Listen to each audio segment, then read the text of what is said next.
Okay, here's something that might actually surprise you. Hmm. In South Africa, right, even if you've got the title deed, clear as day, you as the owner can't just tell someone to leave your land and Right. then, physically remove them yourself. Absolutely not. It seems like it should be fundamental, doesn't it? My property, my rules. Exactly. But the legal side, the protections against just kicking people out, well, they run incredibly deep here. They really do. It Mm. creates this landscape that's um, often much more complex, more nuanced than people first think. And that's why we're doing this deep dive. It's specifically for you, our listener. You've given us some great source material. Yeah, really compelling stuff. Legal documents, some very insightful lecture notes, too, all aimed at getting under the skin of eviction law in South Africa. So our mission today is pretty straightforward. We're going deep. Mm. Core principles, the actual procedures for evictions in SA. And we'll be looking at how it all fits together, right? The common law, these key acts like PIE, the Rental Housing Act, CPA. And always, always keeping those fundamental constitutional rights in view. Absolutely. Section 26 is huge here. So think of this as your streamlined guide. We want to make sense of what can feel like a really overwhelming legal area. Definitely. And to make sure we cover the key bits, we'll map it out. We'll start with the bedrock, the common law principle, re vindicatio. Okay. Then we'll look at the massive impact of the Constitution, Section 26 specifically. Right. A big chunk will be on PIE, that's the Prevention of Illegal Eviction from and Unlawful Occupation of Land Act. Super important for unlawful occupiers. And we can't forget landlords and tenants. Nope.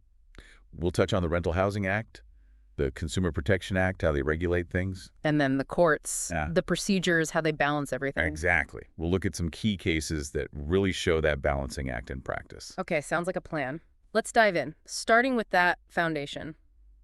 Common law and, say it again. Re vindicatio. Right. Re vindicatio. What's the basic idea? So think of it as the absolute baseline. If you own something, you have this fundamental right to get it back. Get it back from anyone who's got it without, like, a legal right to have it. Precisely. It's the legal way of shouting, that's mine. Uh-huh.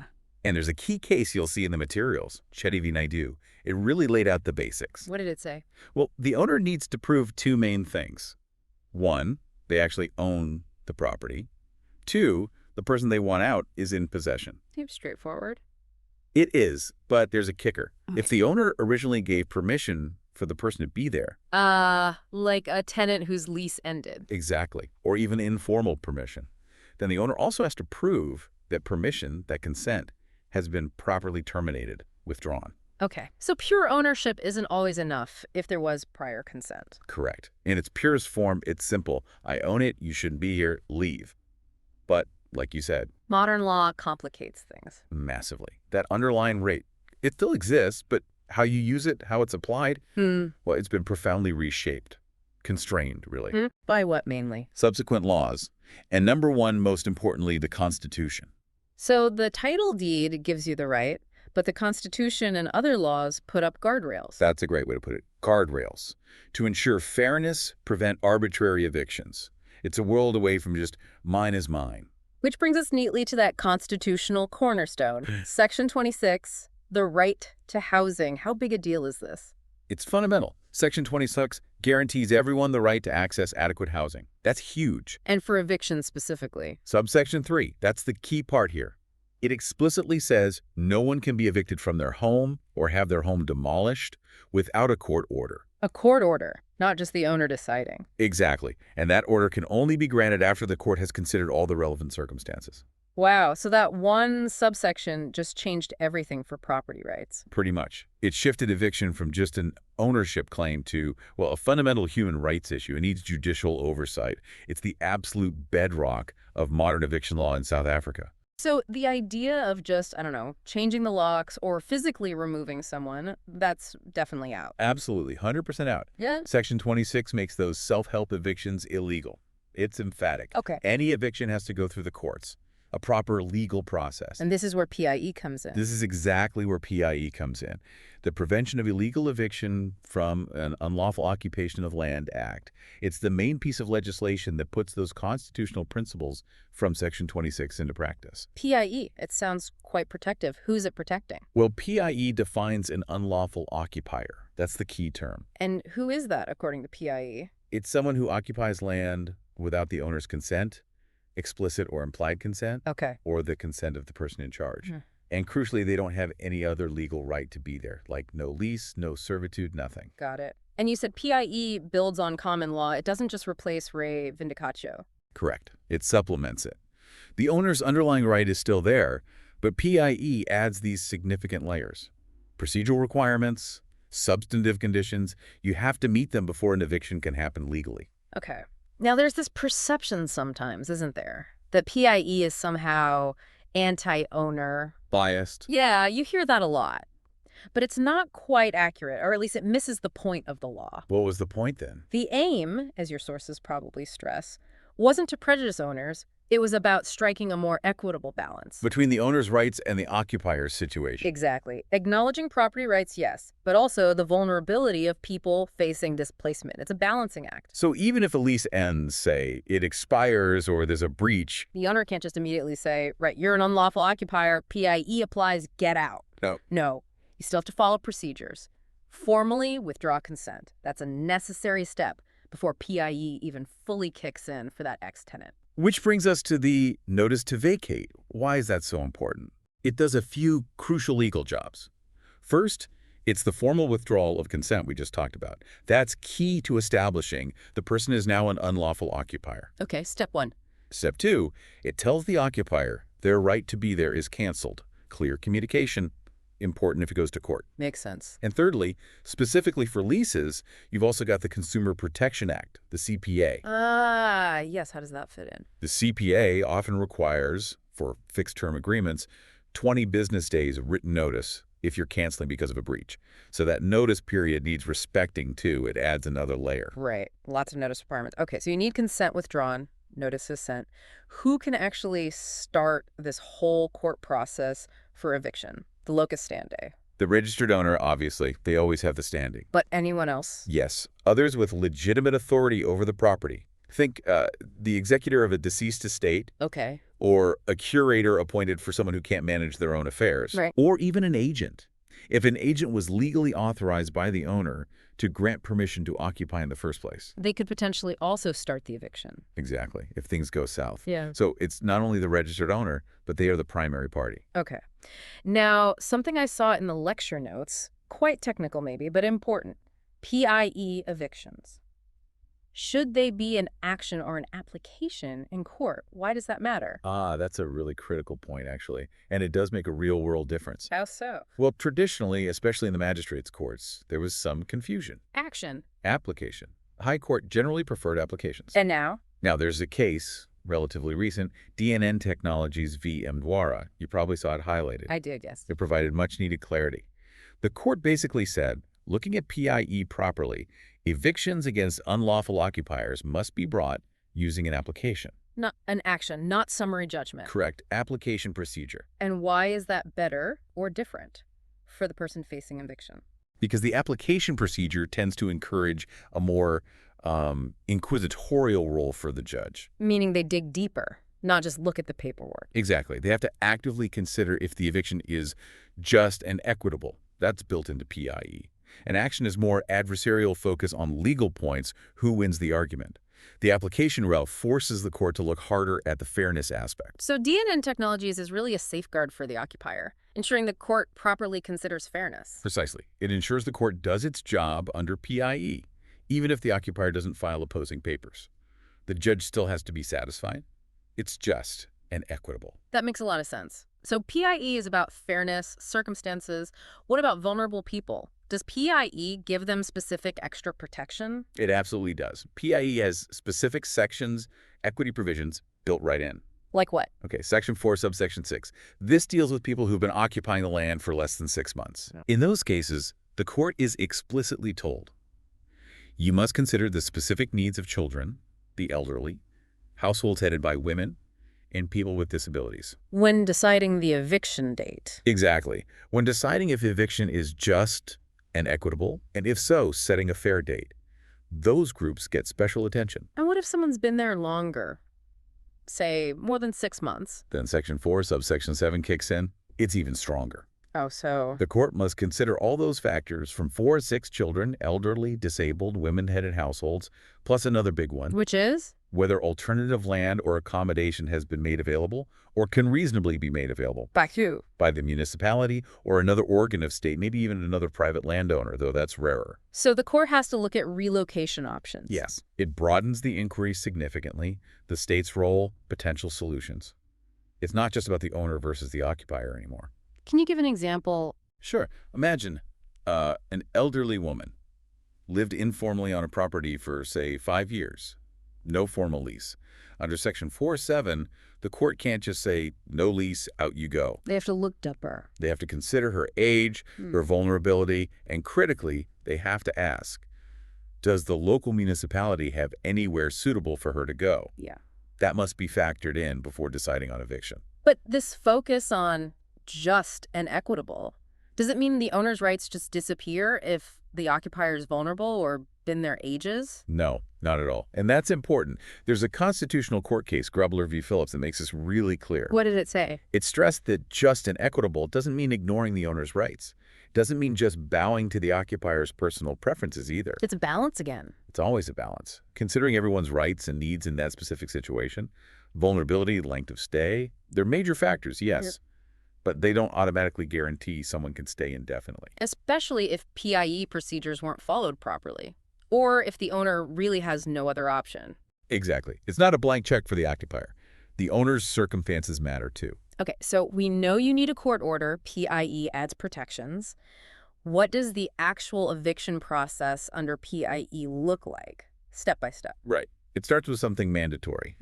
The Section 4.2 notice. So notice from the court. Yes. The court itself has a legal duty to make sure that proper, written, effective notice of the eviction hearing is served. On who? On the unlawful occupier, obviously. But also, crucially, on the municipality that has jurisdiction. And there's a time limit. Yes, that notice has to be served at least 14 days before the court hearing date. Okay. And I remember reading something about an initial court step even before that main hearing. You're probably thinking of the ex parte application. Ex parte, meaning without the other side present. That's right. The landowner goes to court first, alone, basically, to get permission. Permission for what? Permission to serve that Section 4.2 notice. And, importantly, to get directions from the court on how to serve it. To make sure it actually reaches the occupier. Exactly. To ensure it's effective notice. But, and this is vital, that initial ex parte step is not an eviction order, not even an interim one. It's purely procedural to get the notice authorized. Purely procedural. Think of it like getting the official starting gun ready for the race, making sure everyone knows the process has formally begun. Got it. Then comes the main court hearing. What happens there? This is where the judge really gets involved. It's typically a two-stage inquiry, as your sources likely explained. Stage one? Stage one. Is it just inequitable to grant an eviction order at all? Considering everything. Everything relevant. Why are they there unlawfully? How long have they been there? Did they make improvements? What hardship would eviction cause them? Weighed against. Weighed against the hardship the landowner faces if eviction isn't granted. That balancing act again. And if the court decides, yes, eviction is just and equitable. And stage two. What conditions should attach to the order? Like the date? Definitely the date, giving a reasonable time to find somewhere else. But it could also include directing the municipality to step in, provide assistance with relocation, maybe report back to the court. Okay, so the municipality's role can be quite active. Potentially very active. Yeah. Especially if homelessness is a real risk. We mentioned some cases earlier. Berea, Blue Moonlight. Landmark cases, absolutely critical. Berea, full name occupiers of Irvin 87 and 88, Berea Vita Wet, really hammered home that municipalities must be involved if eviction could lead to homelessness. The court needs to know about alternative accommodation. Precisely. And Blue Moonlight's City of Johannesburg v. Blue Moonlight Properties took it even further. How so? It said the city, the municipality, had a constitutional duty to provide temporary emergency accommodation. Even for people being evicted from private land? Even from private land, yes. If the alternative was them being left completely destitute on the streets, it put a significant obligation on the state. That's huge. Knowing your interest in social justice issues, the implications there are pretty profound. They really are. It connects eviction directly to the state's broader housing responsibilities. Okay, but let's say all the PIE procedures are followed correctly. Section 4 notices, hearings, and the occupier doesn't really have a valid legal defense. Does the court have to grant the eviction then? According to Section 4.8 of PIE, yes.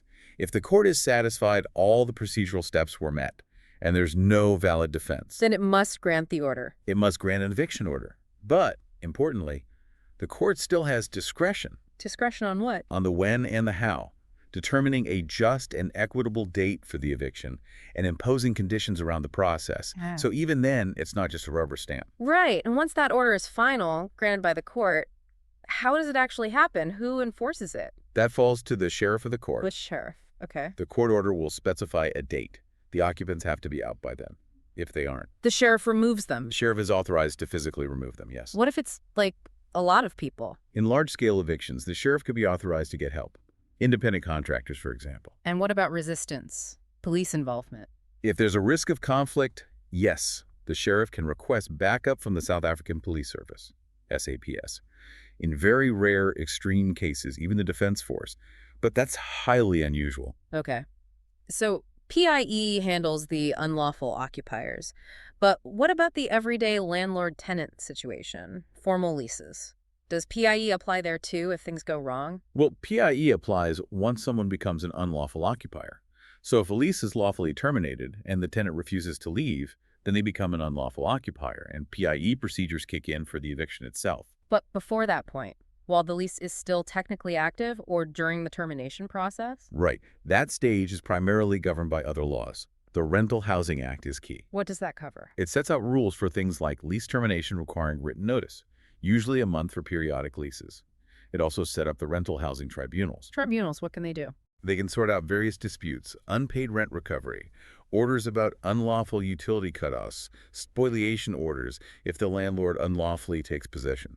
Things like that. But can they grant an eviction order? No. That's crucial. The tribunal cannot grant eviction orders. That power rests solely with the courts, applying PIE once occupation becomes unlawful. Okay. And the Consumer Protection Act, the CPA, we mentioned it for notices. Any other impact on leases? Yes, it treats housing provision under a lease as a service. One big impact is allowing tenants on fixed-term leases to cancel early. Really? Yes, with 20 business days notice. Though they might have to pay a reasonable cancellation penalty to the landlord, so it adds another layer of consumer rights to the tenancy relationship. Wow.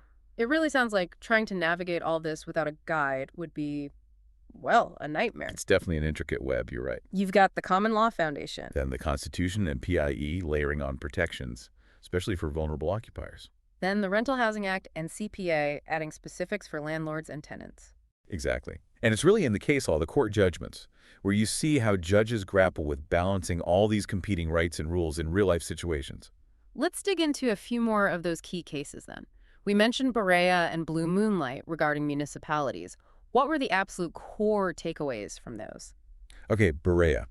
Truly pivotal. It basically said courts can't just be rubber stamps, even if it looks like occupiers are consenting to leave. The court has to check anyway. Yes. PIE's notice rules, the inquiry into circumstances, they're mandatory, especially if homelessness is a risk. The court has an active duty to investigate. And make sure the municipality is involved. Absolutely. Ensure the constitutional right to access housing is properly considered.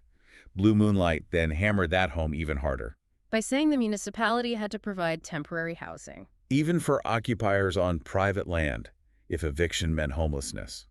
It cemented the idea that evictions aren't just private disputes. They have broader social context and involve state obligations. Okay. What about Modderklip? Modderklip, Bordery v. Minister of Agriculture. That sounded a bit different. Modderklip is fascinating. It really highlights the tension, doesn't it? Yeah. Private property rights versus the right to housing and the state's role or failure. What happened there? Huge number of people occupied private farmland unlawfully after being evicted from somewhere else. The court acknowledged the landowner's right to evict, sure, but it also found the state had failed in its Section 26 duty to provide alternative land or housing for these people. So what did the court order? It sounds impossible. It was unique. They ordered the state to pay compensation to the landowner for the ongoing occupation. While the occupiers stayed.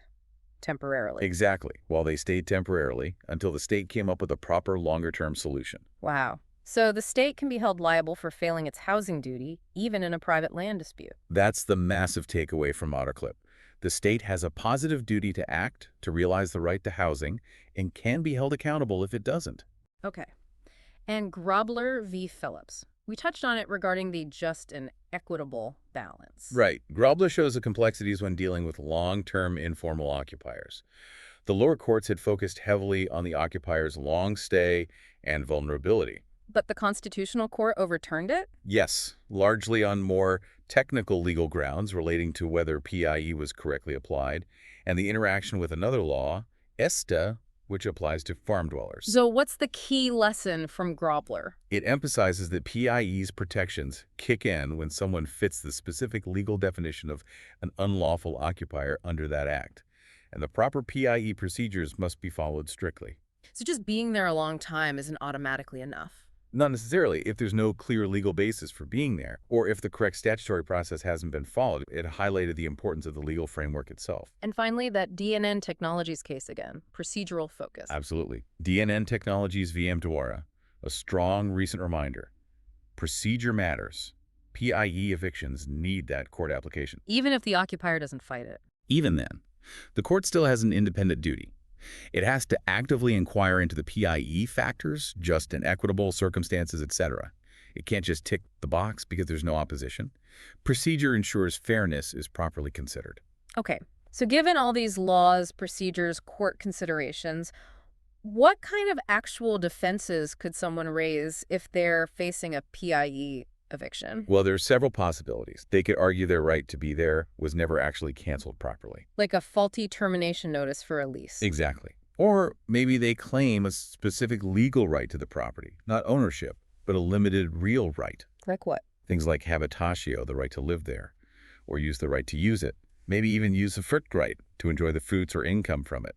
These are rarer, but possible. Anything else? Maybe a property lien. If they spent necessary money maintaining the property, they might argue they have a right to stay until repaid. Okay. Co-ownership issues can sometimes complicate things. If owners disagree, it might stall an eviction. And the lack of alternative accommodation, is that a defense? It's less a complete defense that stops eviction forever, and more a powerful factor for the just and equitable inquiry. As we saw in Berea, dire circumstances and no alternatives can definitely persuade a court to delay or postpone an eviction significantly.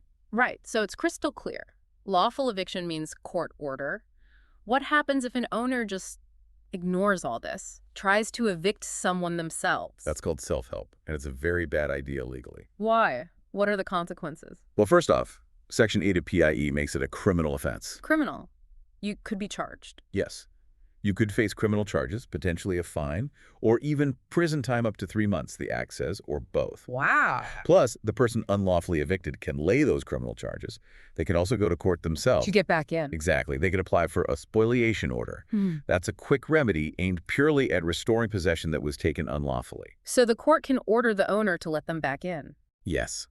Though it's important to note, spoliation only restores the situation temporarily.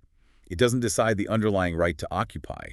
The owner would still need to follow the proper PIE process afterwards. Any risks with spoliation for the evicted person? There can be cost implications if it's not handled right, but it's a powerful tool against self-help. So taking the law into your own hands can literally lead to jail time. It absolutely can. It really shows how seriously the legal system treats due process in evictions. This has been incredibly detailed, so much to take in. If we had to boil it down, what are the absolute must-remember takeaways for our listener? Okay, key points. 1, eviction in South Africa is complex, legally speaking. It's deeply shaped by the Constitution. Not just about ownership. Not just ownership. Yeah. 2, it requires court oversight, always. And courts must balance the rights of owners and occupiers. Fairness is key. Fairness and equity, exactly. 3, the PIE Act is central.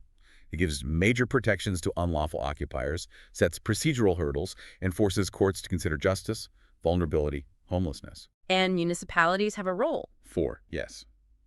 Municipalities have significant responsibilities, especially where people might end up homeless. Got it. Complex, constitutionally driven, court-supervised, PIE-focused balancing act involving municipalities. That's a pretty good summary. After all this discussion, is there one thing that really stands out as particularly surprising or insightful? For me, maybe it's the point about consensual evictions needing scrutiny too.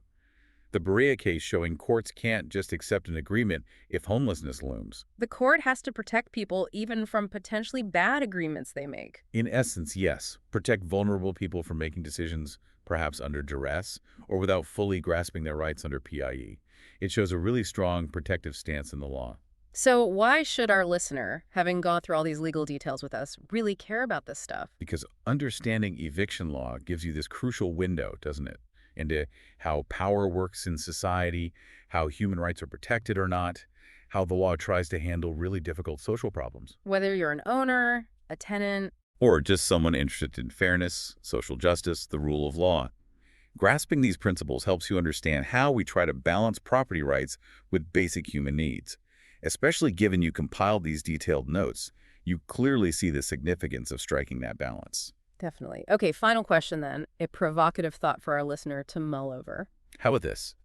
Considering this intricate web of rights, procedures, and obligations we've untangled, how well do you think South African eviction law actually works in practice? Does it effectively navigate that tension Yeah. between private property rights and the constitutional right to housing? Yeah. Are we striking the right balance on the ground in real cases?